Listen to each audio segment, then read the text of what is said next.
Good evening and welcome to this edition of Conference USA Basketball on ESPN+. We welcome you to the bottom of the hill in Bowling Green, Kentucky on the campus of Western Kentucky University, where tonight the Hilltoppers of WKU welcome the New Mexico State Aggies. I'm Tyler Eaton, joined inside Diddle Arena by Hal Schmidt. Hal, this WKU team, all of a sudden, the hottest team in Conference USA. They've got the longest winning streak in the league at 4, and they just knocked off what was the league's lone unbeaten in Liberty at their place.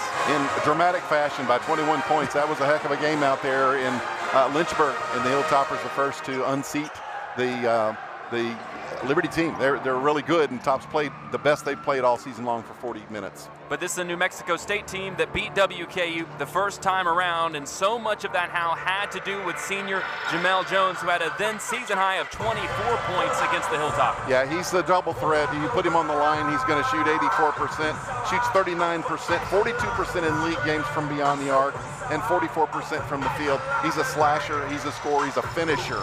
So Toppers are going to have to be on guard for him. But WKU has a slasher and a scorer and a finisher of their own. And Tegan Moore, who is playing his best basketball of the season since returning from injury, he scored 20-plus in 3 straight. Yeah, he's played really well since he's been back after missing those 5 games with concussion, Tyler.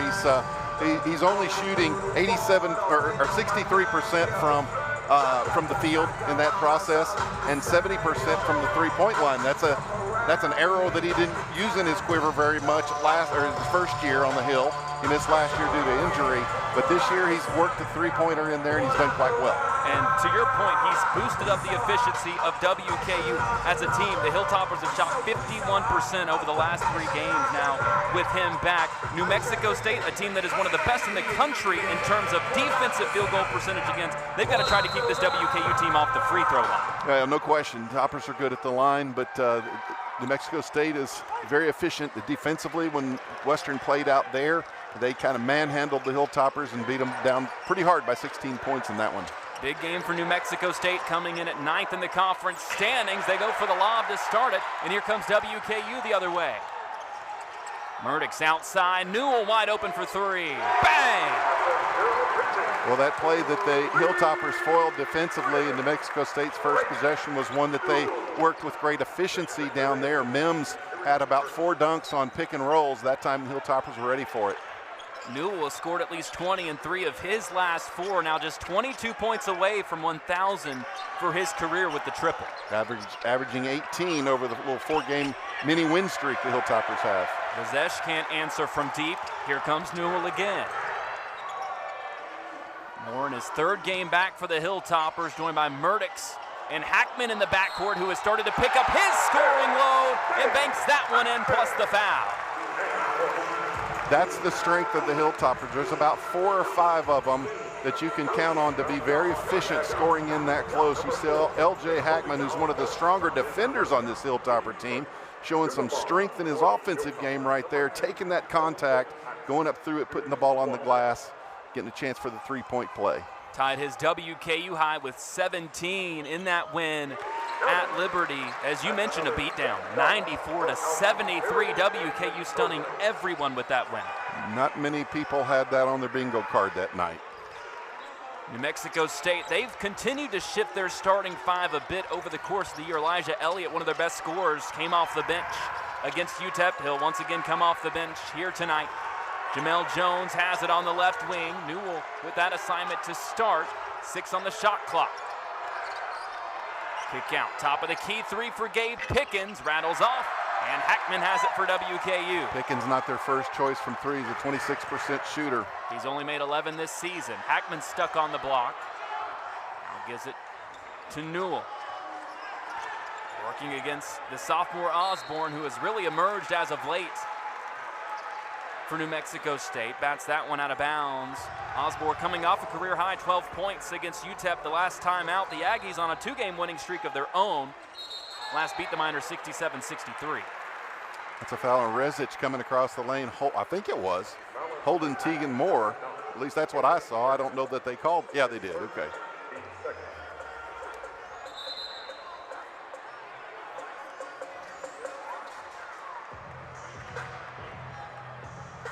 WKU will inbound on the baseline. Murdix will take it up to 4 assists per game now.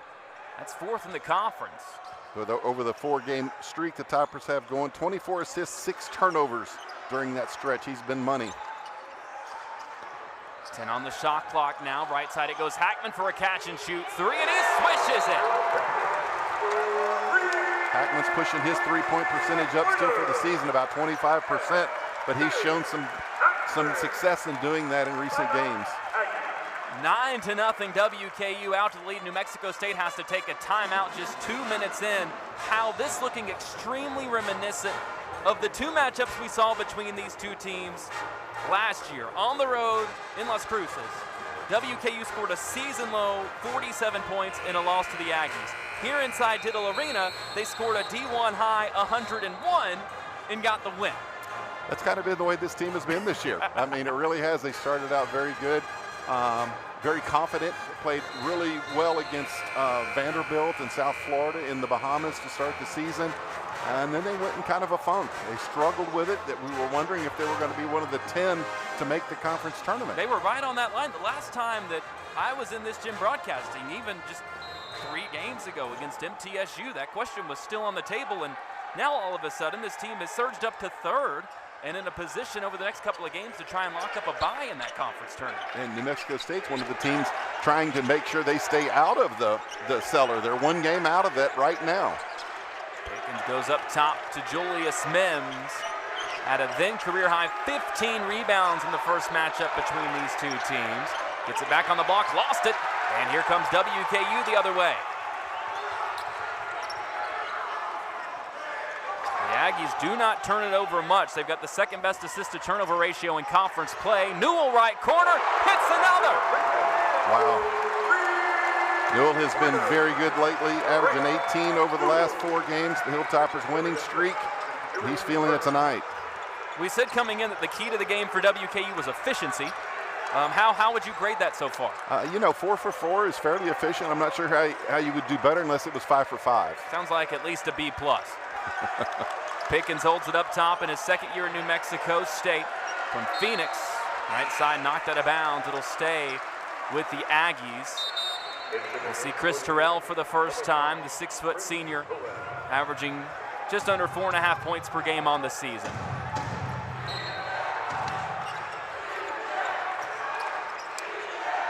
Right corner 3 off the inbound. Misses off to the opposite side, and Moore, averaging nearly 6 boards per game, pulls 1 down. Murdix, last second, Newell, heat check off the side of the glass.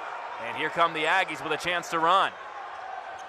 Left corner, Terrell fakes, tries to go back outside. WKU recovered well there, not to reset. The type of defense has been super tight. New Mexico State having all kinds of trouble finding any kind of penetration. Jones tries to put him on the board. Cannon Newell skies through to clear it.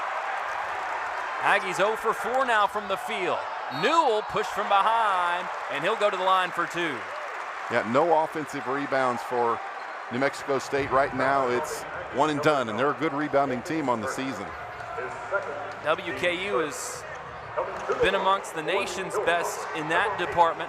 Top 50 in total rebounding, 16th in offensive rebounds per game. That's typically WKU's game, but how you got to see the first matchup between these 2 teams in that one. For all WKU was able to do on the offensive glass, New Mexico State, they had 17 offensive rebounds of their own. They were really good. They just dominated that game, and the Hilltoppers were back on their heels, much like we see from roles reversed here. New Mexico State seems to be a little out of sorts right now. After they beat WKU down there on January 8th, they then lost 7 of their last 8 games. I thought it was a team that, at that point, I thought they were a team to be contended with in the league. Cross-court pass to Terrell, guarded by Ryan Myers in for WKU. Their sharpshooter, whistle blows, and it's a turnover. Osborne stepped on the sideline. That's their 3rd turnover early in this one, going into the first media break. 3's the magic number. 3 triples for WKU. The Hilltoppers leading 14-0 at the first timeout. 14-0. The WKU lead over New Mexico State in the 2nd matchup between these 2 teams this season. The Aggies taking the first one 80-64 on their floor. Tyler Eaton joined courtside by Hal Schmidt. Hal, these Aggies, in their third year under head coach Jason Hooten, came in after becoming the all-time winningest coach at Sam Houston, and you got to see him pick up career win number 300 against the Hilltoppers, who under second-year head coach Hank Plona, now 17-17 overall in conference play, 23-9 overall inside the confines of Diddle Arena. And I'd said it multiple times on these broadcasts, it felt like Hank had been looking for his signature win at WKU. He got that in Lynchburg. Yeah, and there's no question about that. And, you know, he has won the last 2 times in Lynchburg on Liberty's home court. So that's a feather in his cap right there. Armello Boone in for WKU and immediately tried to take a seat once again, but I think he's going to have to give it back to the Hilltopper fan in attendance. Armello Boone, very exciting freshman player for WKU, has been in and out with a persistent ankle injury over the last month, but he's playing really well right now, playing with a lot of strength, does not show any ill effects of the ankle injury. Foul called up top. That'll be on Boone. Armello back the last couple of games for the Hilltoppers, had a couple of steals in that win at Liberty to go along with 7 points, 7 rebounds, led WKU with 13 points in the first matchup between these two teams. Didn't get too much of a look at that one, but they get it on Murdix, I think. Left side, Jones misses the jumper. I know you're right, they called it on Boone. There wasn't anything to indicate there that it was a foul on Armello Boone. Moore with a triple, and WKU leads it 17-0. He's only hit 8 out of his last 11 since coming back into the lineup for WKU over the last 3 games. 25 points per game since returning, and the Aggies finally get on the board. Caught the Hilltoppers sleeping as they flip that around quickly in transition. It's Osborne that gets the first points. 15-21 mark for New Mexico State to get their first bucket. 1 for 6 from the floor. WKU 5 for 6. Right side, Boone fakes, drives, scoops, and scores. That's the type of player he is. He loves to slash. He'll shoot the 3. He's not proficient at it, but he loves to take that ball to the hole. Does a great job. Foul called down low after the miss from 3 from Jones. They get it on Cada, the big for WKU, whose role is greatly expanded in conference play. But he'll take a seat now for Leroy Odiaye. Those 2 grad transfers just rotating in and out down low. And you don't know what you're going to get from each of them each night, but both of them have had their moments in the sun. Similar story for New Mexico State when it comes to their post players. They've got Ekweb in there right now. Myers right side, thought about a stop and pop. Instead gives to Moore all the way to the rack, scores! Count the basket, and 1 for Tegan Moore. Classic Tegan Moore move. He loves to finish at the rim. He's a great free throw shooter. He's shot 63 more free throws than anybody else on the WKU team, and he hits at a pretty solid clip of 82%. In the 5 games WKU went without Tegan Moore, they attempted 17.6 free throws per game.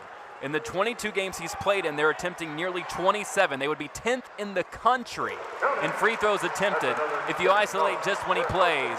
And now with that 3-point play is a 20-point game. Elliott off the screen, nice feed to Mims, spins through against Odiaye and finishes with the right. Yeah, they scored at will in Las Cruces back in January with that play right there, getting Mims off the pick and roll. Aggies now 2 for 9 from the floor. Murdix stops, gives to Odiaye. Muscles his way through, his hook shot in. Looked like Kareem there on the right block going up for the big sky hook. Odiaye averaging 2 points per game. He's matched that now. Mims fires a 3. Short, it's deflected around. New Mexico State wins the fight. And we'll get a jump ball as Randall tried to go back up with it, and Arrow sends it back to WKU. Jason Hooten not very happy either with his player or with the call, I'm not sure. But he's not happy. It was the right call, though, for sure. He came into the off the rebound, came into the screen and was tied up immediately. Aggies already having to apply some full court pressure here, down 24-4. Newell stuck on the wing, goes to Boone. Hackman with 6 early on, and double figures 4 of his last 5. Goes to Myers, he'll catch and fire, rattles off. And here comes New Mexico State with Elijah Elliott, who we mentioned earlier, in for the first time, averaging 9 points per game. Floats it down low to Ekwe.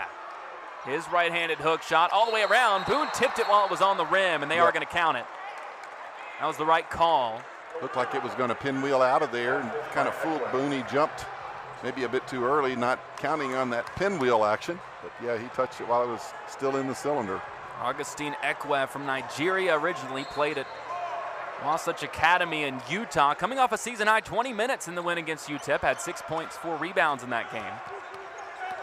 Here comes Boone in the front court, lobs it, fussed home by Odiaye. Wow. Well, that's a great attack.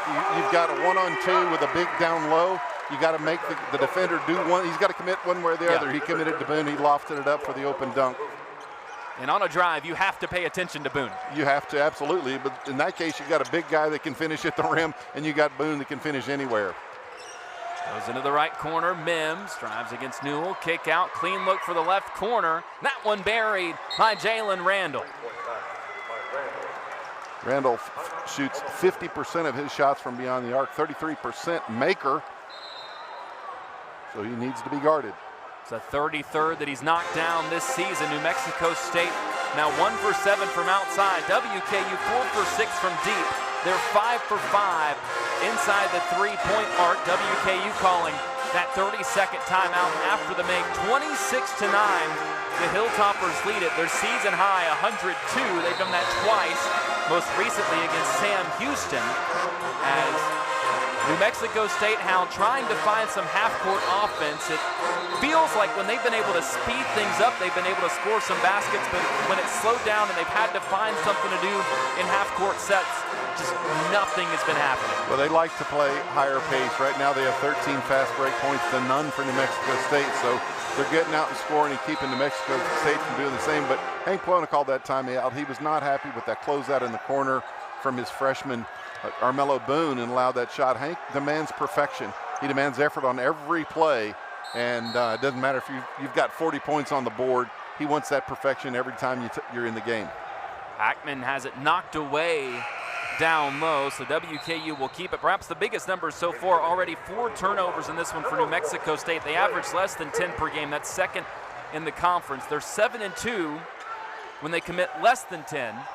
Myers from the left corner for 3. They can do no wrong.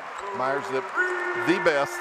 Well, he's right behind Tegan Moore now, with Tegan Moore on a tear shooting threes, but Ryan Myers has been the most consistent one this season. He's over 40% from beyond the arc. 63 three-pointers now made on the year. He's averaging 3 per game inside this arena in conference play. Elliott is off the front iron. Hackman up with it. Newell charging into the front court. All the way to the rack. Gets it to go as it just hangs up on the back of the rim and falls through. The 2 New Mexico State defenders kind of got in each other's way. Neither one of them could get out and stop Newell on that penetration. He got it to the rim. 2 more fast break points. That's 15 now for WKU. And already 10 points for Grant Newell, who gets the rebound off the miss as well. He's 15 away from 1,000 for his career. Myers jabbing in the corner. Now drives. Fouled on the way up. And Ryan Myers will have 2 free throws. But that'll come in a moment as the Hilltoppers lead 31-9 on 85% shooting early on in this one. WKU trying to move closer and closer to clinching a CUSA tourney bye.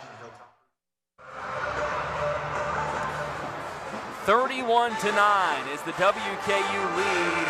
Not even halfway through the first half.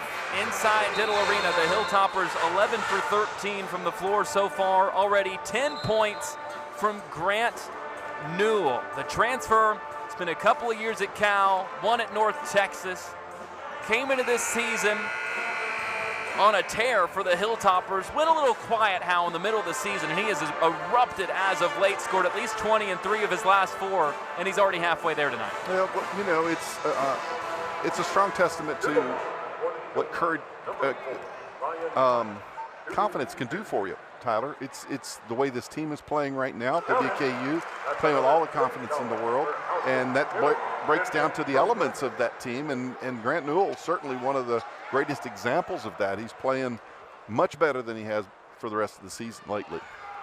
Myers makes both free throws, which is a surprise to absolutely no one, as he's now made 40 consecutive, including the 3 to tie and send the game to overtime against Delaware and the 2 to win it.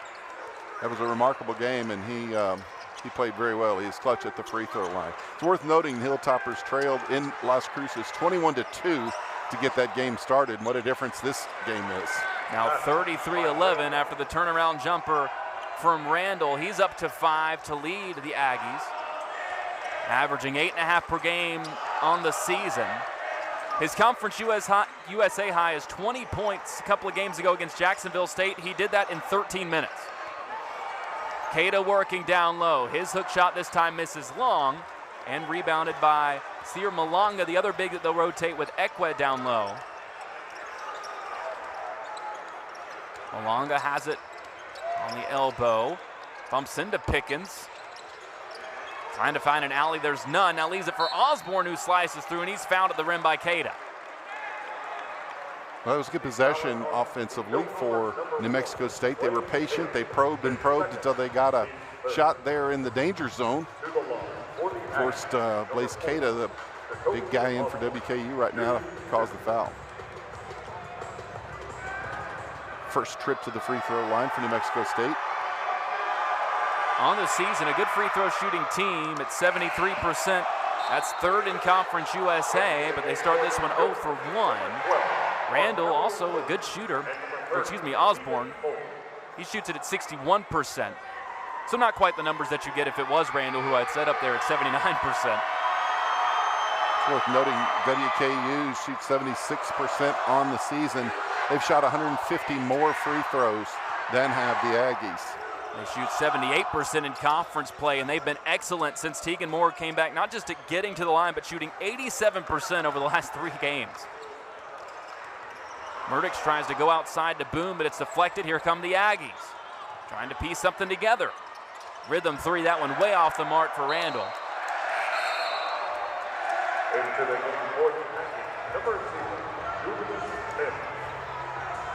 WKU started this game on a 17-0 run.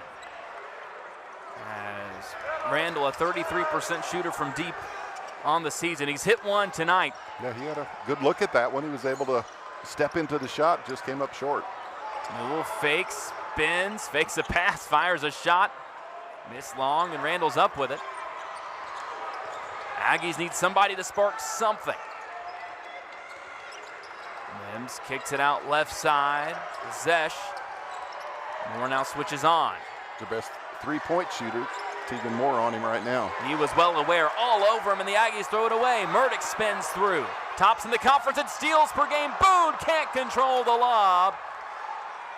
Everybody was ready for fireworks in here. But instead, we'll wait as that one's lost on the way up, and it's off the knee of Randall. Crazy play. Couple of plays for New Mexico State. The turnover total is now up to 6. He was attacking, just absolutely lost the handle on the way up. Myers comes out. Cade Unseld in for the first time tonight for WKU. Specialist from deep. He's made 21 from out there in 19 appearances. Cade Unseld, a three-point specialist from right here in Bowling Green, Kentucky, Warren Central High School. His first year on the Hill, but not his first time playing at Diddle Arena. He played a lot of high school games in this venue. Won many region championships on this floor, including carrying his team to one his senior year in particular.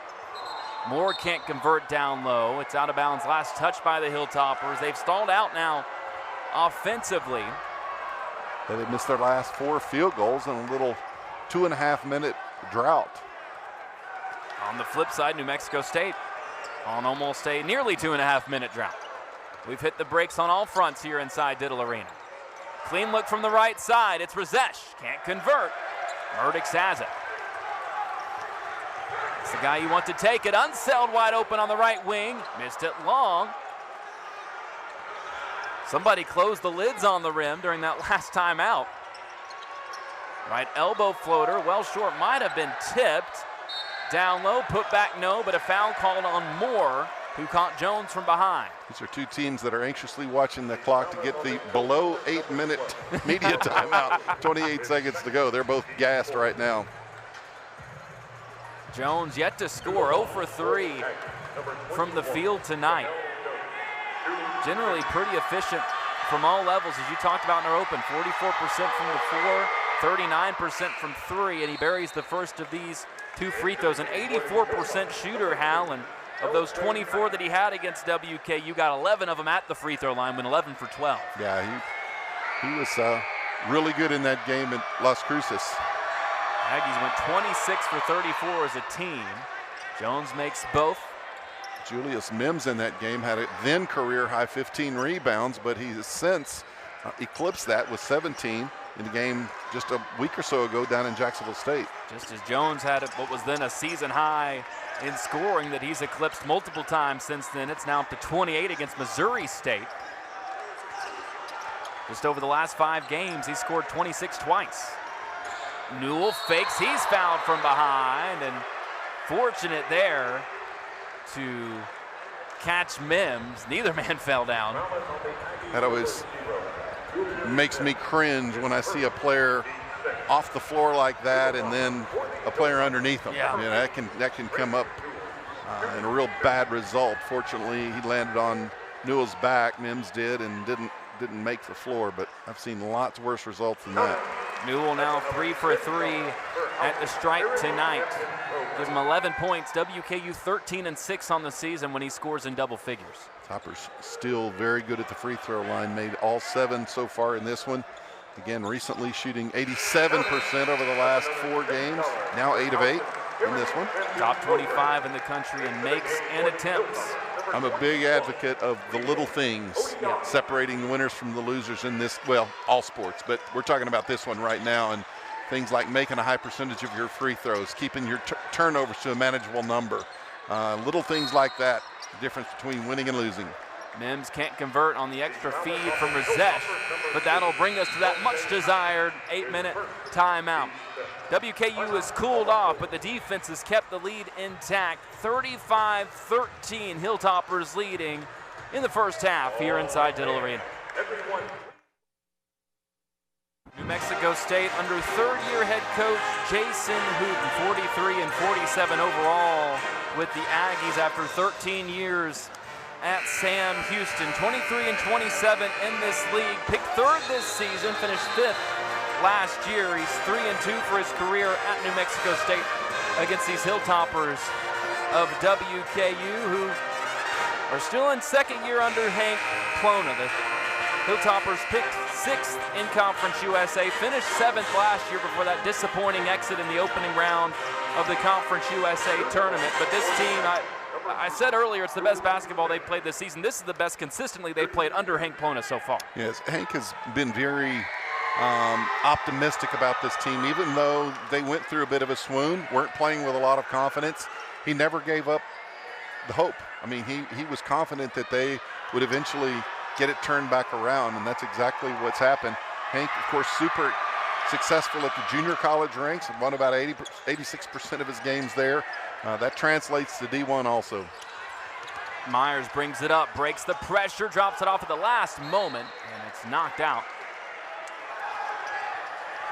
Well, on the fast break, a 2-on-1 situation like that, you've got to stop. You've got to force the defender to either stay or come away from the basket and guard the ball. That time, a little too far on the penetration, was easier to defend by the one-man back. Myers goes up top to Moore. Tegan Moore with 6 points so far. Murdix drives, kicks. Hackman, no foul called. Kicks it out to Moore for 3. A rare miss from outside for Tegan. And here comes New Mexico State. It started to feel like every time he shoots it from 3, it's going in, which is a weird thing to say about Tegan Moore if you watched him for his career. Ball on the floor, Myers picks it off. Nice spin. He's got more with him in transition. Bounce pass. Moore can't quite score it. but will go to the line for 2. Well, he knew Mims was there as a shot blocker, so he had to and did get it up quickly. Just didn't have quite the right angle. It rolled off the rim. So unlike Tegan Moore not to make that shot, he'll get 2 at the free throw line. Still incredible to think about the leap that Moore has made this season. Only averaged around 6 points per game as a freshman in the 23-24 season. Missed all of last year with injury. He's second in the league in scoring at 18 per game this year. And, I mean, since he's come back from injury, it's been at a completely different level. Well, he's both times when he came back from injury all last year to start this season, he played like a man on a mission. He cooled off a little bit in that game down out of New Mexico. He didn't have a very good game. He scored in single digits in that one. But now, since coming back from the five days away with the concussion, he has been playing like a man on fire. A season low 5 points in that game at New Mexico State. Hilltoppers are 0-3 when he scores in single digits this year. Worth noting that game, both teams had 14 points, fast break points. Right now, WKU has a 17-0 lead in that category. That's a big difference. Jones gets his first field goal after scoring 24 in that game. He's got 4 tonight, and the Hilltoppers lead 37-17. Murdix loses it on the dribble. Pickens will bring it across. Gets a hard screen up top from Mims. Shovels to Jones. Outside. Rezesh for 3. Rattles off. And it's rebounded by Newell. That's their best three-point shooter, 0 for 4 from long right now. He's had some good looks, unable to convert. Here comes Jones in transition, takes off, and slams it with 1. That was convincing. That's a good word. You know, Toppers have missed their last 6 field goal attempts, Tyler, and almost 6 minutes without a field goal. Just speaks to the start they had. They're still shooting 58%. Murdix on the left side, floats it too high for Myers. Deflected back, and Myers is able to chase it down with 8 on the shot clock. To Murdix up top, off the hesitation, all the way to the rim. Gets it to go off the glass. Murdix is a pass-first, true point guard. He almost doesn't like to shoot, but he's very efficient when he does, and that was a good situation there for him. He likes the in-close, off-the-glass shots. His first points in this one, already has 5 assists, averaging 4 per game. They're 5-0 in league play when he gets at least 6, and he's done so in 4 of the last 6 games. Tough fadeaway jumper, gets the bounce. Osborne inside. Yeah, that was a tough, good stop and penetration, and gathered himself, fell backwards for an easy soft touch on the rim. Aggies have settled in since trailing 17-0 to start the game. It's been 22-21 WKU since then. But still a lot of work to do to erase that deficit. Murdix again on the drive. This time used a little English, couldn't get it to go. And then called for the shove as Noah Boyd in for WKU, making a second straight appearance. Only played a couple minutes against Liberty after missing the prior 6 games. Yeah, he was non-factor in his last appearance, as you said, just a couple of minutes at most. So let's see if he can fit back into that trio of trees that the Hilltoppers use with Blaze Keita, Leary Odiahi, and Noah Boyd. Odiahi is the tree at the moment. And he stands rooted between practically 4 guards with Moore, Hackman, Unseld, and Newell out there. Pickens on the right wing, isolated against Moore. They go to Jones. Pick and roll with Mims. WKU switching everything up top. Mims can't get the 4-footer to go. And here comes Hackman.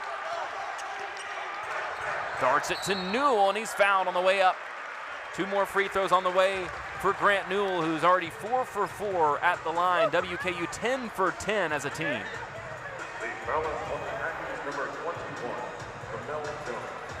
Jones with the foul there.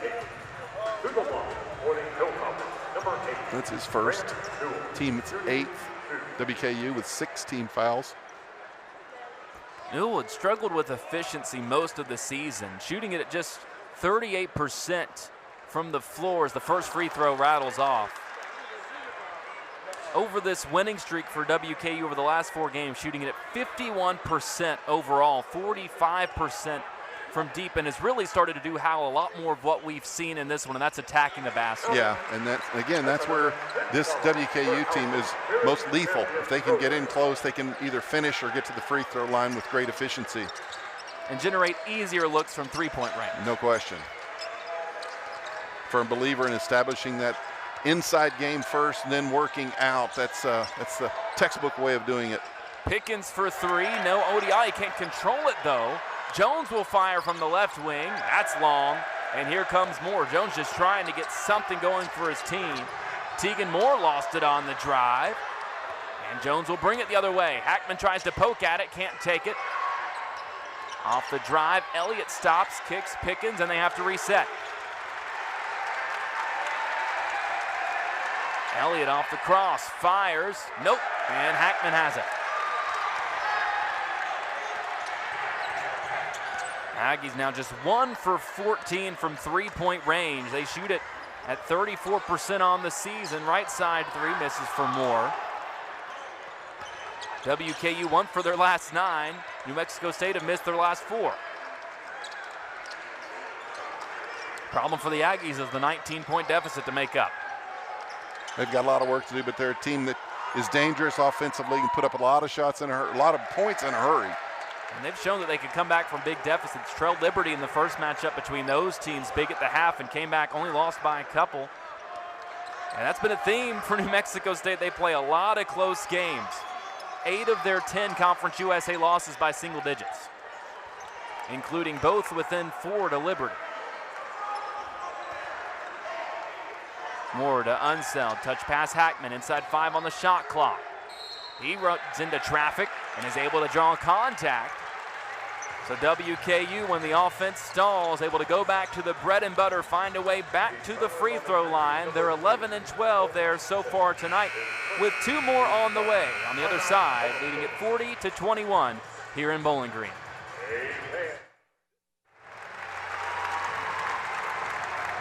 WKU leading New Mexico State 40-21 as we wind down the first half here inside Diddle Arena. Tyler Eaton joined by Hal Schmidt.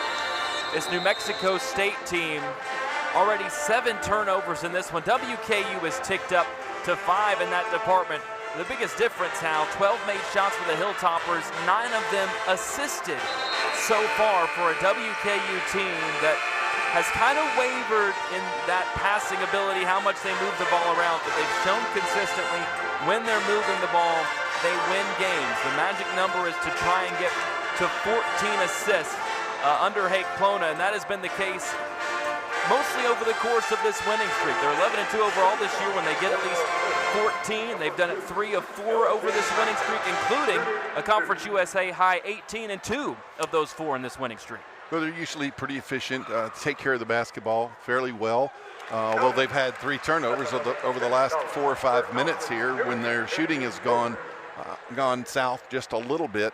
So the Hilltoppers have, let's see, they've missed 8 of their last 9 shots, and they haven't had any field goals in the last 3 minutes.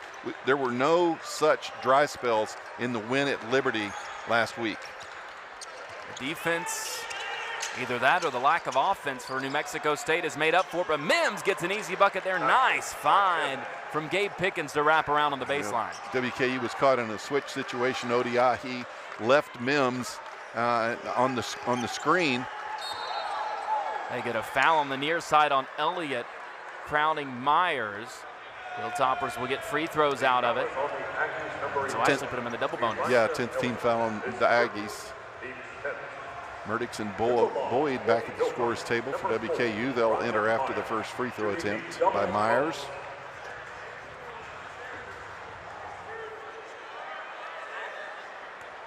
On the season, a 92% shooter at the free throw line. First of these 2 perfect. Coming off a 12-point performance against Liberty, closing in for his career on 1,400 D1 points scored. Came into tonight with 1,383. And he makes the second free throw to put it at 42 straight. I didn't dare say anything before the 2 free throws. Oh, you believe in the jinx, huh? Oh, I very much so. Well, Myers on track at this storied program to be the best free throw shooter percentage-wise in history. That was a high percentage look from Mims down low. Wide open. That was the offense they ran nonstop on their floor against the Hilltoppers. Yeah, they were very effective. Most people are effective with 6'10" guys shooting dunks with nobody within within range of them. Newell backs down, throws it up with the left hand and gets the roll. Newell now with 15. Nice rim roll, soft rim roll there for Newell. His season high 28. And the loss here against Tulsa. Up top, three-pointer rattles off. Foul called going for the rebound. It'll be against the Hilltoppers, and that will put the Aggies in the bonus. Ryan Myers guilty of that. Battling for that rebound, got a piece of Mims in the process. Into the game for the Hilltoppers, number 21, Leroy Odion. And to the line. Jumped in from behind and made contact with Mims, the leading rebounder in Conference USA at 9 per game, averaging 10 in the conference slate. Gets the free throw to go, a 64% shooter. He's got 7 double-doubles this year at New Mexico State. 6 of them have been against conference teams. Very flat on that free throw. Free throw technique is so important, and part of that technique is putting enough arc on it to where you're shooting into a circle, not a slit. When you shoot that ball line drive like that, you've got a very, very small target. Verdicks will bring it up as we tick towards a minute left in the opening half. Newell with the screen. Now gets it up top. He's got a big size advantage against Terrell, listed at 6 foot. Kicks it out. Hafner in for WKU and cashes in immediately. Cam Hafner with career three-pointer number 156 after he made number 150 against these Aggies. 35% three-point maker. Hafner's very good from there. Right side, the answer off the right side from Pickens. And it's out of bounds, back to the Hilltoppers. Both coaches have used a timeout in this first half, so they don't.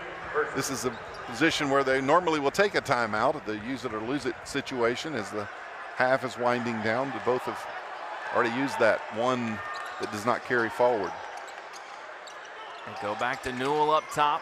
Now to Hafner on the right side, averaging 5 points per game. Shovels to Myers, back to Hafner, catch, shoot, long, pulled down by Elliott. Myers not getting any open looks for WKU. New Mexico State's done a good job keeping the ball out of his hands tonight. Can all but hold it for one here. Technically a difference between the shot and game clock. But if there is, it's maybe a 1/10 of a second. Elliott has it knocked away. Now 5 to work with Matt, but he stepped on the sideline, pressured by Newell with 5 seconds to go. Plenty of time for quality shot here. Let's see what WKU does. But yeah, good pressure by Newell. Forced ball handler away to track down the ball that he fumbled. Stepped on the sidelines. Murdix will fire 4 feet off the line and miss it off the right side, and that will bring the half to a humble close. The Hilltoppers shoot 54% from the floor, 46% from 3. Hal, all the efficiency that has ticked up over the course of this winning streak, it's continued with easy looks like that here tonight. Yeah, those dunks will do a great deal for your shooting percentage. You can see it right there from New Mexico State as well. 48-26, WKU leads it at the half here inside Biddle Arena. Minutes away from the start of the second half here in Bowling Green. WKU up 48-26 over the Aggies of New Mexico State as we take a look back at what has got us to this point.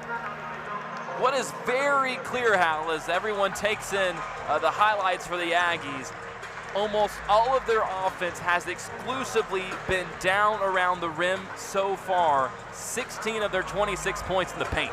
Well, Mims with 9 of those. He's on his way to another double-double. They're a good passing team. They find him open. He handles the ball well when he gets inside. It's either a dunk or a short hook shot. He's very efficient once he catches in close. And these are the types of plays they like to hit him on. On the other side for WKU, they came out hot early from deep, and Grant Newell has done so much of it. 6 for 13 as a team from three-point range. Newell 2 for 3, and has also led the charge attacking the rim. We see the acrobatics from Armello Boone, able to suck in the defense with a lob to ODI, and then the welcome sight for Hilltopper fans with a Cam Hafner 3 from the right side. Newell now just 10 points away from 1,000 for his collegiate career. Like you said, Mims, he's in that area of another double-double, what would be number 14 for his entire career, spanning back to 2 years at Idaho as well. But the Aggies are going to have to find a way with this deficit to snap out of that 1-for-17 spell from deep. Well, you've got to credit WKU's defense for part of that. I think WKU has been much more engaged defensively than they were in January out in Las Cruces. The Toppers were just not prepared for that game mentally. They were flat from the start, found themselves, as I mentioned, in a 21-2 hole to start that one. This is totally different, where they have given you enough material for a nice highlight reel in the first 10 minutes of the first half. They cooled off a little bit after that, got a little careless with some handles, lost a little of that intensity. Yep. But New Mexico State cannot be taken for granted. The Hilltoppers, the last thing they can afford to do is rest on the laurels of that first half. They just they can't do it, or New Mexico State will rub your nose in it in the final 10 minutes or final 20. Biggest issue for the Aggies so far, the Hilltoppers opened the game on that 17-0 run. The largest scoring run for New Mexico State in this game since then was just 4 in a row. They're gonna have to string together some scores and some stops, and we'll see if they're able to do it in this second half of action as WKU looks to move to 11-4 in this gym this season. We'll see whose wins out on this one. Jones, a clean look from the right elbow, but couldn't convert it. Now just 2 for 8 from the floor. 6 points for Conference USA's 5th leading scorer at 17 per game. L.J. Hackman, guard for WKU, just garnered his 5th rebound in this game. Tied with Newell for the team lead. Cada had it knocked away down low, gets it back with 8 on the shot clock. Guarded by Mims, sends it out 4 now. Murdick's bumped, and Mims bails WKU out with the foul. Murdick's will make you do that. He's very crafty. He knows where he is in the shot clock at all times. And he knew he had to make something happen right there, and he got between the 2 defenders for New Mexico State, drawing the foul on Mims. The grad transfer from Texas A&M Corpus Christi, where he was the 2023 Southland Conference Defensive Player of the Year, was a first-teamer, then was injured 3 minutes into the conference title game. Missed the last couple of years, now back for WKU as Moore draws contact on the baseline, and the Hilltoppers will have free throws number 17 and 18. That foul on Zitch. It's his 3rd, only Aggie in any kind of foul trouble. Yeah, with this kind of deficit, that's the last thing you need. Though Zitch just 0 for 4 from 3 so far. Yeah, he's struggled so far. He's a good player, averages about 8 a game, shoots 35% from long. 81% of his shots are long-range shots. He'll stay out there for now with the 3 fouls. Jones drives, kicks it to him in the left corner. Now it goes up top to Pickens. Wide open right corner look for Osborne, misses long.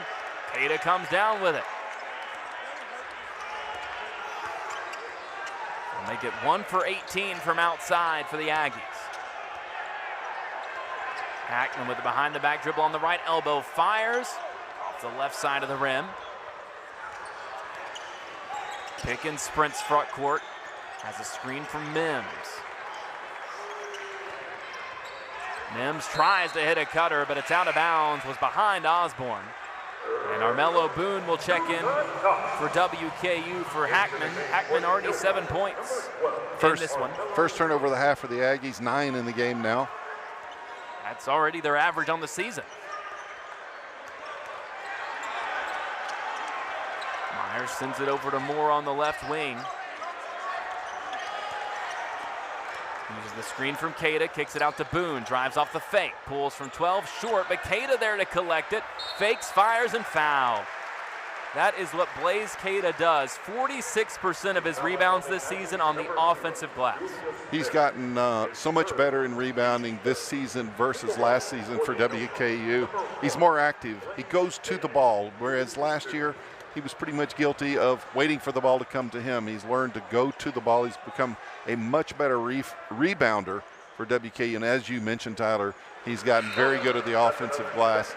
And he's done an admirable job shooting free throws this year.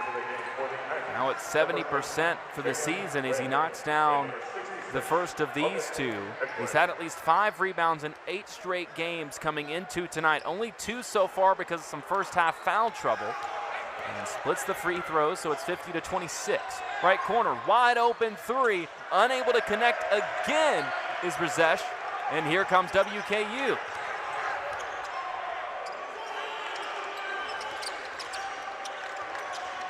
Boone left side, hops through, kicks it out. Myers for three. Long. Osborne on the opposite side. Here comes Jalen Randall. Osborne got it off a tip. It was intended for Ekwe, it looked like. But either way, a foul call on the drive. Calling that a shooting foul. I understand the continuation and that's come to college from the pros has been somewhat laughable at times this season from my perspective. And Hank Plona for WKU, the coach, is requiring a little extra explanation there from official Todd Austin. Osborne had hardly gotten the basketball, but converts the first of the two free throws. Jacoby Osborne, a three-star recruit from Texas in his second year with the Aggies, gets the bounce on the second one. Coming off career-high 12 last time out against UTEP. He's got 6 points now tonight. More the other way, gets contact, and another and one opportunity for Tegan Moore.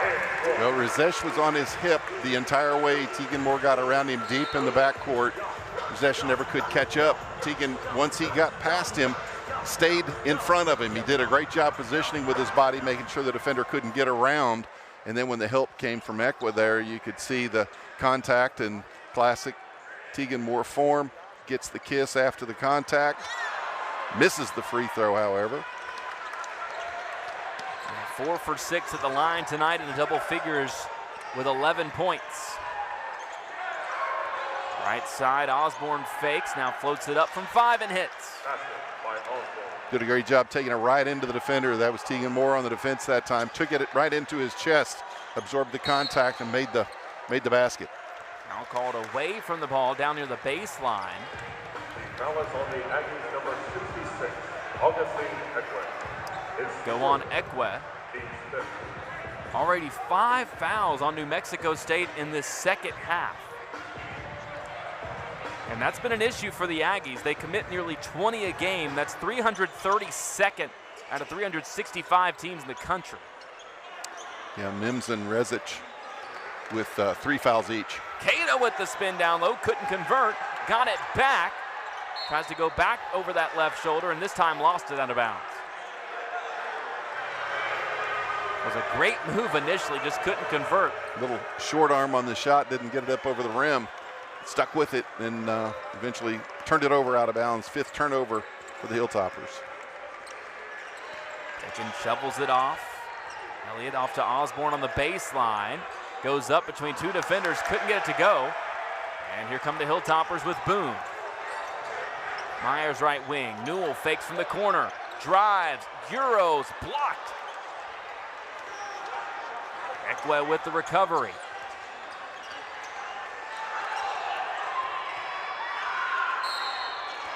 Foul called on the drive, so the Aggies will get 2 free throws of their own, this time from Jalen Randall.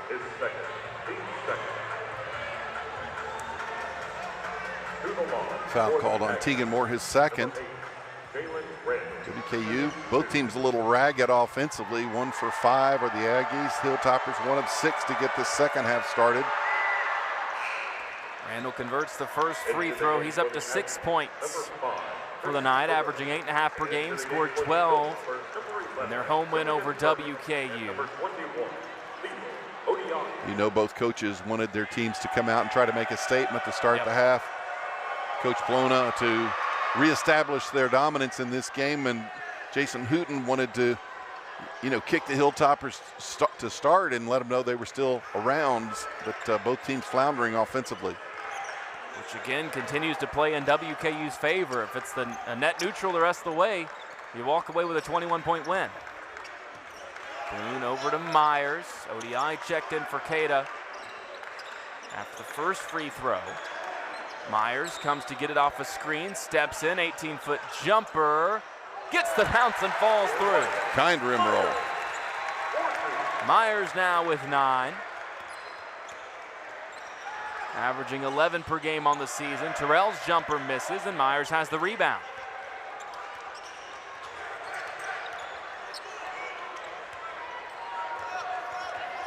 Newell comes for the screen. Myers steps back, fires. Off the heel, chased down by Terrell. Myers 1 for 4 tonight. Left corner three, well short off the hand of Randall, and here comes Boone. Puts the foot on the gas, now takes it off and leaves it for Murdix, then gets it right back. Kicks it out, Newell catches and hits. That was that Clay Thompson, right where the hands touch the basketball, near the chest. Fire it straight up from there. One of the fundamentals in basketball, when you catch it, be ready to shoot it. You may not want the shot, but be ready nonetheless. 18 now for Newell as we get another foul on the drive. That's the third against WKU here in the second half. Third on Armello Boone as well. Hilltoppers have pushed the lead out to 26, 18 from Grant Newell. He's 3 for 4 from outside and just 7 points away from 1,000. 57-31, WKU leading New Mexico State here inside Diddle Arena. Tyler Eaton and Hal Schmidt with you. Hilltoppers shooting just 3 for 9 in this second half. New Mexico State 1 for 7 from the floor to counter, so put it all together, and the Hilltoppers have added on 3 more points from their 22-point halftime lead on a night of celebration for WKU, honoring the 2025 New Orleans Bowl champions 27-16. They take that game over Southern Miss. It's pretty much become a requirement, Hal, under head coach Tyson Helton and his run at WKU for the Hilltoppers to not just make a bowl game but win it. I got to ask Coach Helton if he's going to put fish in that trophy. It looks like a big fish bowl. It's a good-looking trophy, though. If nothing else, he would take the excuse to go fishing. He loves to fish. Another foul called as we get back underway. 9 total in these first 5 minutes. 5 on New Mexico State, 4 on WKU. More fouls than field goals made so far in this half.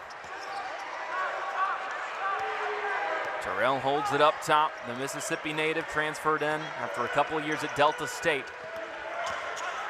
He wraps around 2 screens, walked into the corner, double team comes, kicks it out. Randall for 3. Can't get it to go. The Aggies now 1 for 21 from outside.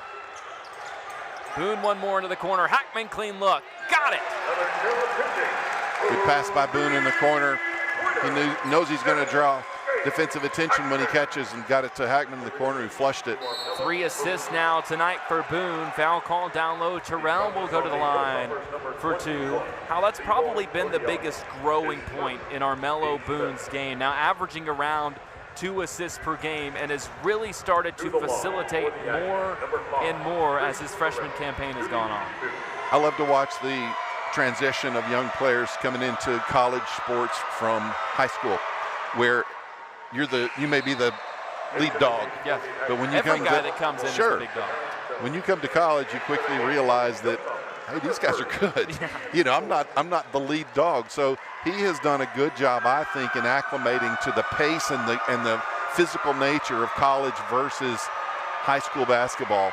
And he's certainly got the potential to be a very, very good college basketball player in 3 more years. That's been the big challenge for this WKU team as a whole to overcome, with this mix of JUCO and D2 guys or smaller school guys that all were the guy at even their previous college, having to mesh together and figure out what their specialties were going to be, and clearly they've figured it out now. And that's where the coach is such a critical factor in making that happen, being able to get the guys in their positions and where they need to be. I don't know if that's where Tegan Moore needed to be, but somehow he got the basket to go anyways, because that's what Tegan Moore does. Yep. Lead at 30 now for Western Kentucky. Terrell wraps it outside to Elijah Elliott, drives against Boone, fakes, wanted to go up and under, but Boone played it straight up. Back out to Terrell for 3, and that one falls for Chris Terrell, their most efficient shooter from 3 at 40% on the year. That his first try and first make of this one to trim that lead back under 30, 62-35.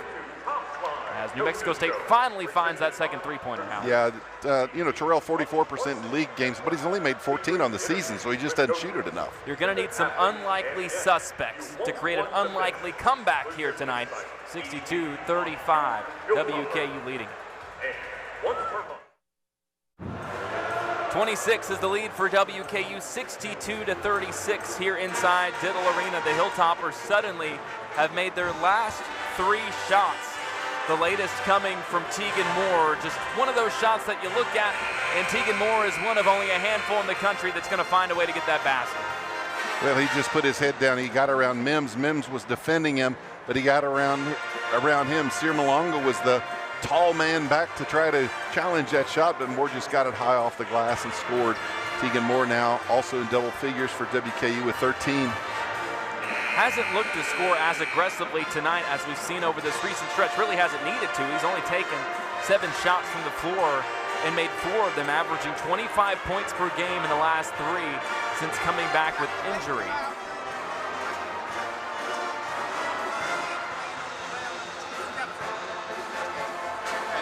And so we just got an update from the official that I'll let Hal deliver from Byron Jarrett.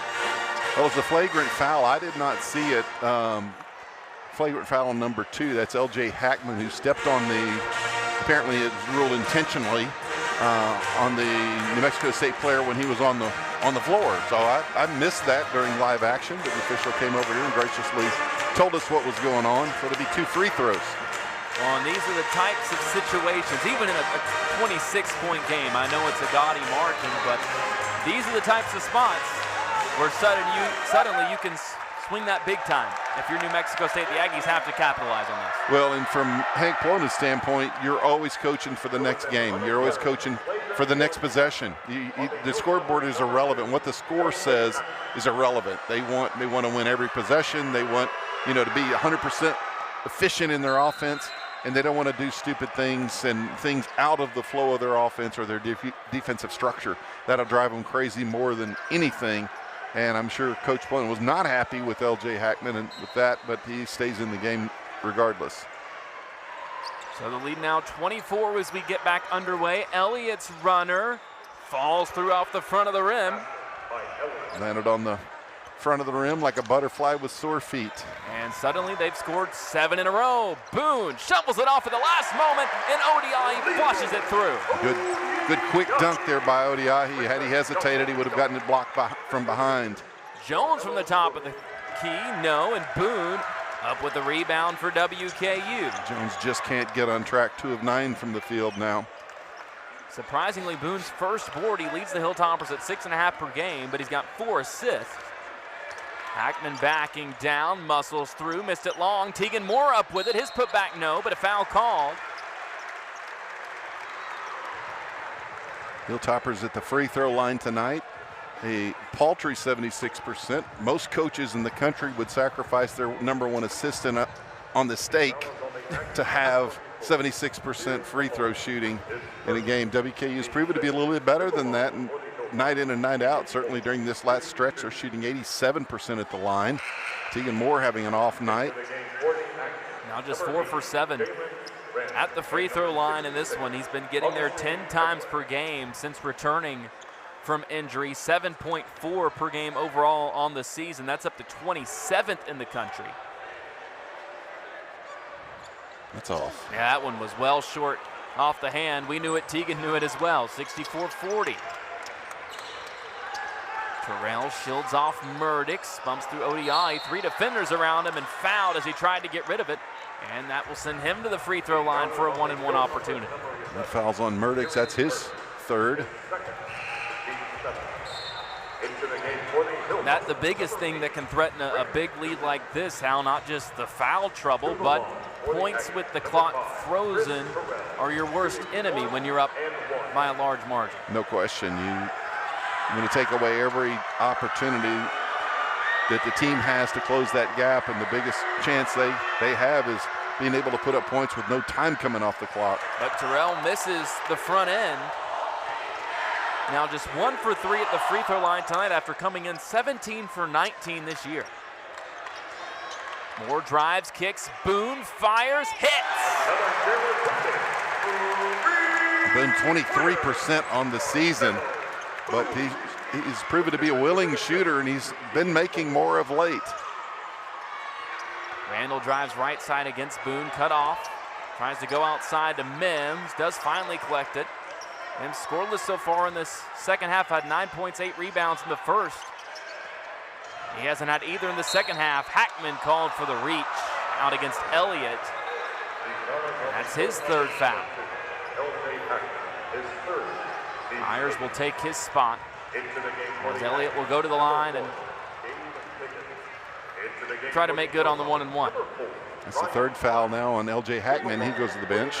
We got that personal call, but that technical, the flagrant foul, that counts as a personal. Get another look at that one as Hackman swiped through. Out the legs, and Elliott, an 81% shooter on the season, makes his first of the night and swishes home the second. Aggies will set up some full court pressure off the make. Moore goes ahead to Myers. Back up top to Murdix, and they'll set up in the half court. Moore gets it on the right elbow, drives through, runner good, count it, and one for Tegan Moore. You can record it and repeat it. Time after time, he gets the contact and he scores. Well, what made that play successful was that he went to the move over the left shoulder immediately upon the catch. If you wait, if you hesitate, if you have to size up what's going on, it's too late. The defense has a chance to shift around and block that path to the basket. But Tegan Moore caught and quickly went to his strong side, the left hand on the right block, kissed the glass, and again misses. That's 3 in a row for him at the stripe. He's about as decisive of a driver you're going to find anywhere, but now just 4 for 9 at the free throw line. Boone knocks it away, and he's up with it. 10th turnover on the Aggies to this half. Myers drives baseline, stops, reverse layup. No, but he's bumped from behind and will go to the line for 2 free throws of his own. Those will be attempts number 25 and 26. Pickens draws the foul, his third also for the Aggies. WKU looking to add to this massive lead, 69-42, as we tick towards the halfway point of the second half.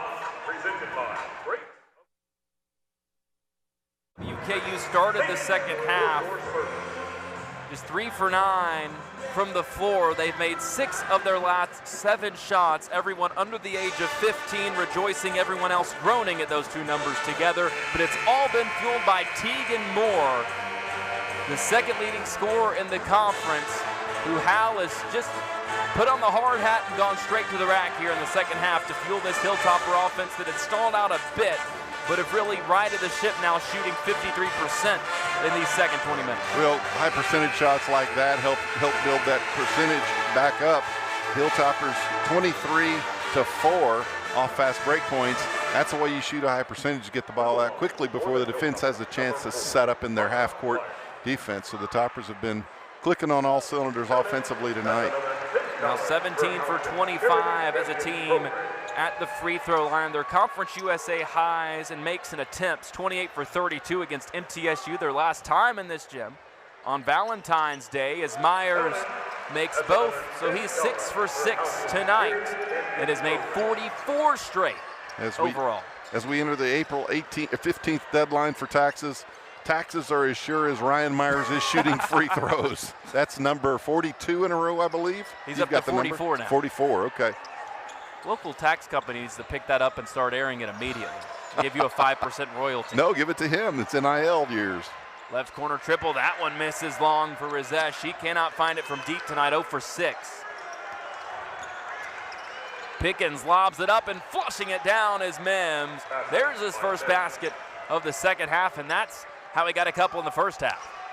He's very good around the rim. He handles the ball well, jumps extremely well, and he's on the same page with his guys getting the assists to him. Boone trying to get it to Myers, can't. Stuck in the corner, now finally drops it off for Murdix. Wraps baseline, bounce pass, Newell wide open. Short. Mims wrapped up by Boone, going for the rebound. I don't know if he was wrapped up or if Boone had wrapped up the basketball, but they're going to call the foul regardless. And it's another chance at the 1-and-1 for New Mexico State. Well, the fans in Diddle Arena surprisingly think that it was the wrong call. I'm shocked by that as well. They didn't think it was a foul. We'll get a second look here. Rebound comes off very short. And Didn't look like a lot of ball to me. They don't give us a whistle, Tyler. We just have a microphone. I can't say that anything I've ever said has ever overturned a call. Have you never officiated? You might have the influence. I don't think so. Mims knocks down the first. You're telling me even during your playing days you could never get anything flipped over? No. It's and I tried. Against my strongest protest, the only thing I got was a technical foul. In those days, if you looked at an official crossways, it would be a technical foul. Today's game's a little more lax in that regard. There's the famous clip of Michael Jordan talking to an official, and he tells him that he got the call wrong, and he just says, "Michael, I didn't see it, but I trust you." And then he flipped the call. I never had that kind of influence. I guess we don't quite have that pull, do we? No. Murdix will bring it up after the makes from Mims. He's up to 13 points to lead the Aggies. In double figures for the 14th time this season. Myers flares out, but a foul called away from the ball down low. And that'll be another 1-and-1 opportunity for WKU. Razish with the foul, his first Aggie to get to 4 fouls. Boone for WKU now with 4 fouls. A host of players with 3 on both teams. It'll be Hackman that goes to the line. He's 2 for 3 tonight, an 80% shooter on the season. Spins it and fires and misses the front end. Both teams struggling at the line a bit in the second half, but New Mexico State now up to a better percentage at 76% for the game. Hilltoppers down to 67%. They've inverted each other. Ball batted away, Myers up with it. He tried to go to Mims at the rim again. It was thwarted by Newell. Newell will come to set a screen. Murdix denies it, goes outside to Newell at the top of the key. Out to Hackman, 15 on the shot clock. Crosses both ways, goes into the body of Mims, played straight up, and Mims gets the rebound as well. Good defense by Mims. That gives him the double-double with 13 points, 10 boards, and New Mexico State cashes in right after with Randall from outside. Randall, nice catch and pop in transition. Was able to square up and consider that before he let it fire. Had plenty of time. Now 3 for 25 as a team from 3. Randall with 2 of those makes. Myers working against Razesh, goes outside. Moore with 8 on the shot clock. Goes right into the body, takes the contact, no call, he doesn't care, and scores it anyways. Tegan Moore now with 17 points as Coach Plona takes a quick timeout. You can tell when Tegan Moore feels like he's got a mismatch. Guy on him defensively is not capable or not large enough or strong enough to keep him out of there, and he's going to go straight into score mode. Take it into him right there, and he did a great job that time. Razesh was off balance, reaching in, trying to tie Moore up before he could get the ball into shooting position. And Moore did not allow that to happen. And does such a good job of getting his body square. When he's driving towards the rim like that, will contort midair to get squared up and give himself what normally might be a tough look. By the time he releases the basketball, it's a relatively makeable one. Yeah, and he's such a strong player. He doesn't mind contact. Matter of fact, I think he relishes it because it gives him a chance for a three-point play. He's a consummate team player. He's not a me-first person by any stretch of the imagination, as are most of these Hilltoppers. I think that they're very much in tune with, at this point of the season, winning. They realize the value of that, and that's certainly not lost on this New Mexico State team either. They know what it means to win. He'll take a breather out of the timeout. Hackman with the rebound off the miss from outside from Elliott. Rips off a couple screens. Leaves it for Odiaye, who flushes it home again. Leroy Odiaye now 4 for 4 from the floor with 8 points. I think most of those have been dunks other than the little sky hook that he had outside the lane in the first half. That's a new season high in points for Odiaye, his career high. 10 against Sam Houston.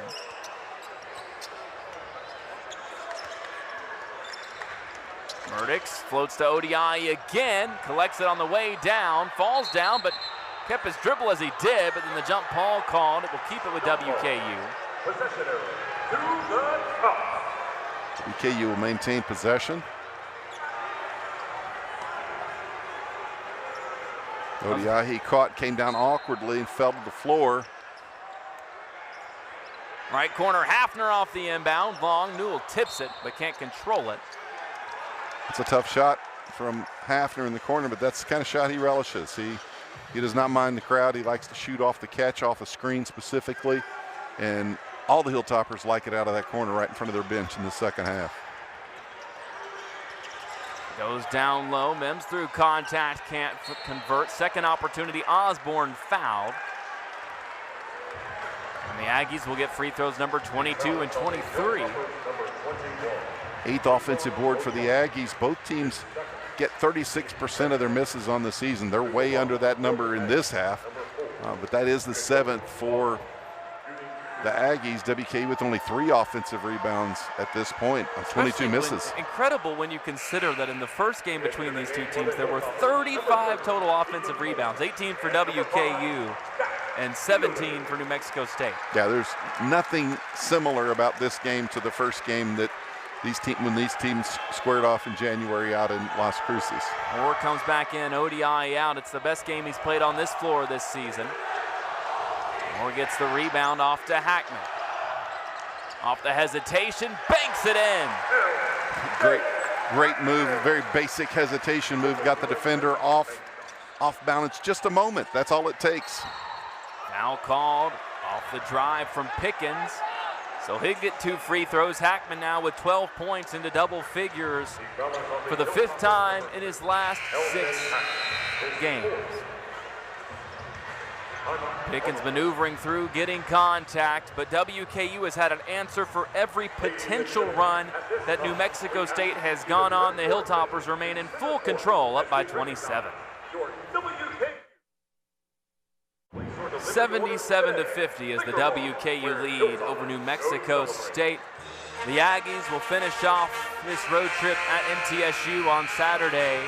They'll be back home for Jacksonville State and Kennesaw State to finish off their schedule. The Aggies currently 9th in Conference USA. They're going to need at least 1 win, perhaps some help to ensure that they make it to the Conference USA tournament down in Huntsville. Meanwhile, WKU, they'll welcome UTEP for the home finale on Saturday.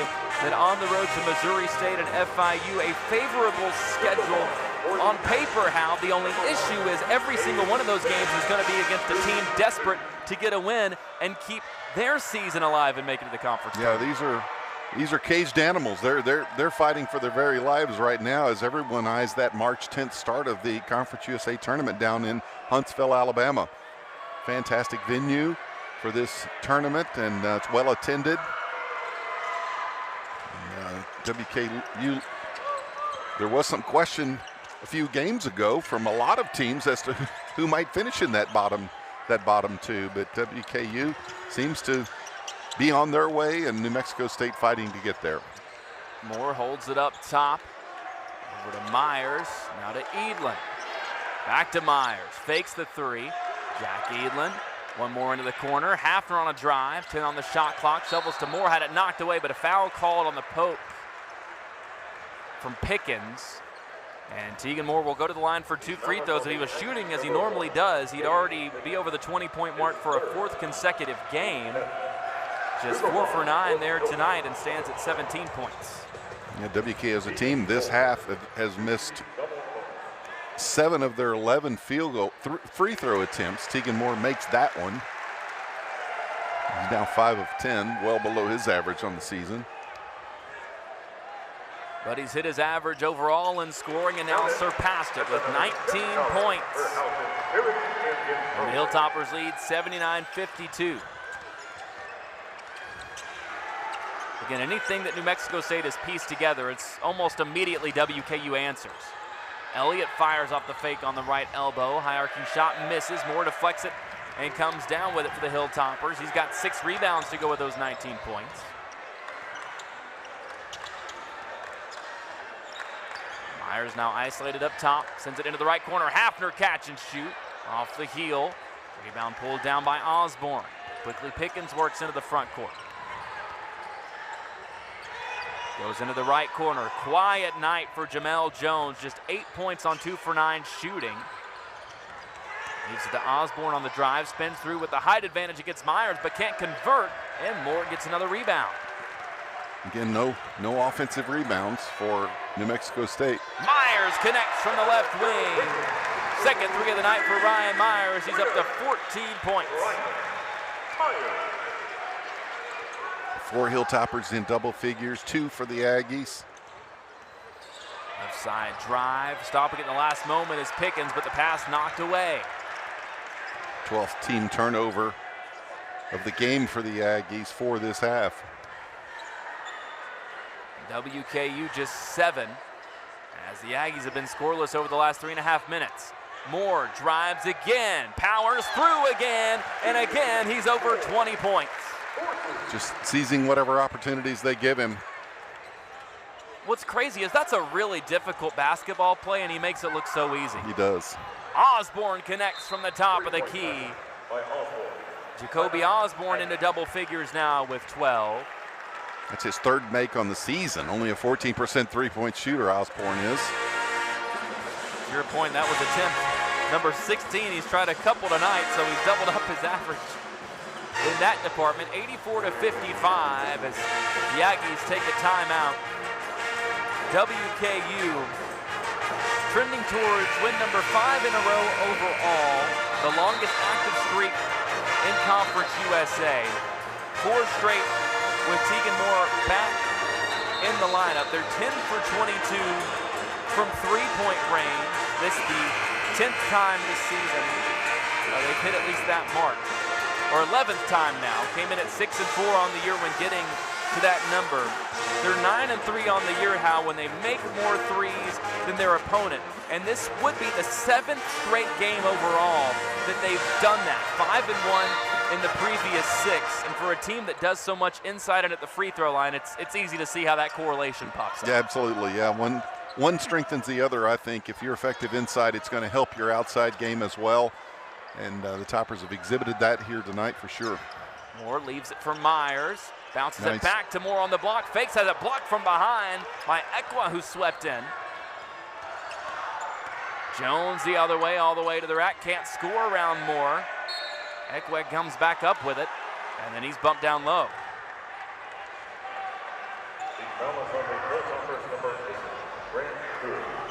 So Augustine Ekwa, who has taken all of 7 free throws on the season, will have 2 here. Tyler, there aren't many things that make coaches happy. Wins certainly make them happy, or they'll rarely admit that. But they're always coaching. They're always looking for more from their guys. But one thing that will make them happy is when they take a lead at halftime and add to it in the second half. Toppers with a big lead in the first have extended that to 7 more points here in the second. Was second free throw good, so he splits the pair. WKU's largest lead was 32. Now down to 28, but as you said, WKU they'll certainly take it. They'll take anything over that halftime margin. Moore holds it on the left wing. ODI comes to set a screen. Driving into Randall, floats it up again, this time short, and deflected out to Terrell. Lob up top. Ekwa has it knocked away by ODI, but a foul called. And 2 more free throws for Augustine Ekwa. And Hank Polona applauding the effort there by Leroy Odiahi rather than giving up the easy dunk. He challenged that even though he got a big piece of Ekwa. Ekwa not a great free throw shooter, but you'd rather make him earn 2 than get an easy 2 off the dunk. Now 7 for 9, make it 8 for 10 on the season. With his 3rd free throw after taking 7 total before tonight, coming off a season-high 20 minutes against UTEP. His minutes have gone all over the place. He's played 9 tonight and makes both those 2 free throws. Still, he's got the last 3 at the line for the Aggies, and it's 84-58. Elon steps on the sideline. So if nothing else, New Mexico State a chance to piece some stuff together here and lead into what you talked about, Hal, on the flip side. Even if you come in with a 22-point halftime deficit, if you're Coach Hooten, you just want to chip into that by the time this game is over. Yeah, for sure. Left side drive off the bump. Count the basket for Elijah Elliott, who took the contact. Did his best Tegan Moore impression and has a chance for the 3-point play. Another thing that'll make a coach happy, looking at the bottom line here for WKU, 18 assists and 8 turnovers, only 3 turnovers this half. Those types of things are winning numbers. You see championship teams generally take good care of the basketball and share it very effectively. And you're in the 5th game of what will turn into a 5-game winning streak.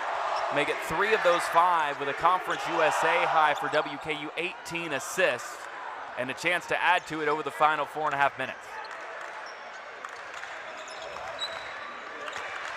Myers up top, guarded by Terrell. ODI will come to set a screen.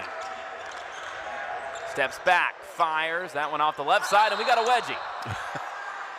It's the only thing this game was missing. Successfully picked by Rand. You know, when you've been around as long as I have, you've seen the game change in so many ways, and the ball has changed. Back to the day I played, you couldn't do that. In 1,000 shots, you could never wedge a ball between the basket and the backboard. They were made of rock, and they just didn't bounce. And the ball today has a much more soft feel to it, and you see that called, you see that happen with great regularity, I think. really can't imagine the game of basketball without the wedgie. Right side foul called on the drive, and that'll take us to our final timeout. 84-60, WKU leading it over New Mexico State. The Hilltoppers cruising to extending Conference USA's longest active winning streak and picking up league win number 10. 4 players in double figures for WKU. They've gotten 30 points off their bench tonight, averaging around 33 per game. That's tops in the conference, 15th in the country, led by 14 from Ryan Myers to lead that second unit, and a surprising 8 for Leroy ODI, his highest scoring output on this floor, just 2 short of his best all season long. And it becomes crucial time for New Mexico State, how down the stretch of the season as we see the scores roll in from around the conference. Another surprising loss for Liberty, this time at the hands of Kennesaw State, although you noted the odds makers didn't find it too surprising. It was a spread of only 1.5. Yeah, 1.5 going into that game. So I don't know if there's key players out for Liberty. I'm not sure what the read on that particularly was going into the game, but Liberty leaking a little oil here in the last week. And for those that have watched this league, it's been clear for some outsiders. You see the record for Liberty and the wins stacking up over the course of that 17-game winning streak, and it's easy to fall into this being their league. It's clear that this thing is still anybody's to win. I think any of the 10 teams that eventually make it to Huntsville are going to have a chance to make some noise. There's absolutely no question in my mind about that. There is not a favorite in this, in my opinion. Hackman hops through, swatted at the rim as the help came in from Ekwe. And then Boone deflects it up top. Watch this. Has more shielding in transition, leaves it for him on the left block, and that is the growth of one freshman, Armello Boone, who normally would have geared up for takeoff and instead picks up assist number 5. Yeah, he's made some very freshman-like plays this season, but that was not one of them. Very mature play. Picture perfect 2-on-1 break. Ekwe quickly gets the answer underneath. He's had some good minutes late in this one with the 3 free throws there, picks up the bucket to give him 5.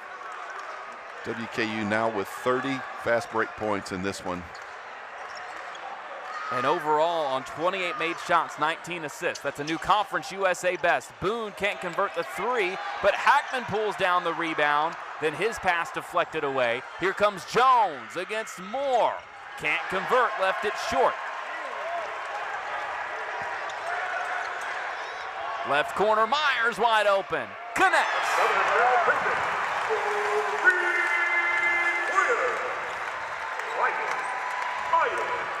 WKU offense is very potent lately. 94 in that win at Liberty. 89 right now with 2 minutes to go. 20th team assist for WKU. And Boone has set a new career high with that, his 6th assist. As New Mexico State will take a timeout for some subs with 2:04 left to go. Terrell hit another 3. That's his 2nd of the night and the 5th on the night for New Mexico State in 28 attempts. They've struggled there tonight for sure. Terrell up to 7 points, averages 4.5 per game. on the season. Scored a season-high 12 against Liberty. This New Mexico State team that nearly beat Liberty twice. I mean, they were within 5 points both of those games. Yeah, last game or late game heroics on both of those required by Liberty to get the wins.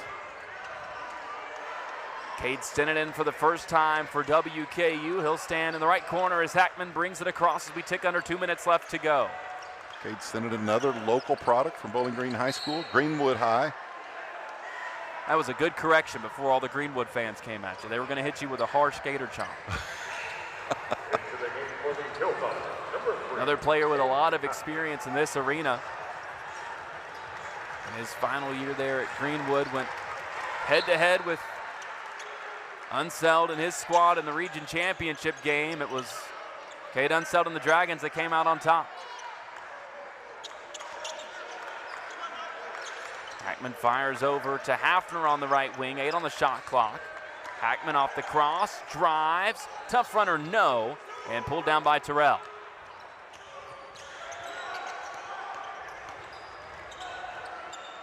Floater misses long, tipped back up, and still loose, whistles blow. And Stinnett able to win the fight. No, they get a foul against Stinnett. So it will be 2 free throws for Malanga. Yeah, there was a lot of arms intertwined on that play as we look on the replay. Could have gone any way, I think, but Cade Stinnett whistled for the foul. Malanga back to the free throw line. 48% shooter on the season. All of a sudden, the Aggies will be up to 34 attempts after these two. WKU 20 for 29. New Mexico State now shooting much better percentage-wise, 25 for 33. And New Mexico State now with the lead in the second half, 42 to 41 for WKU. And off the miss, Terrell gets the rebound for New Mexico State. Right side three-pointer on the way, misses for Villegas. Knocked out of bounds will be Hilltopper basketball with 1:18 left to go. A score update from Delaware. Lady Topper 73, Lady Blue Hens 71. Hafner sprints into the front court, hit a triple in the first half for WKU, the Hilltoppers. Another extremely efficient performance. Not as efficient as they'd like it from the free throw line, but 50% from the floor and 11 for 25 from deep. That's 44% from outside. Hafner fires with a rare 2 and swishes it home. Just the 9th two-pointer he's made this season. Yeah, I love a pop-up jumper from 15 to 18 feet. I just think it's underutilized, and it's such a valuable tool. I mean, if the game just reverts to all threes or all dunks, you've lost a big part of the game in there from my perspective. Malanga's tip in good off the miss. Give him 3 quick points.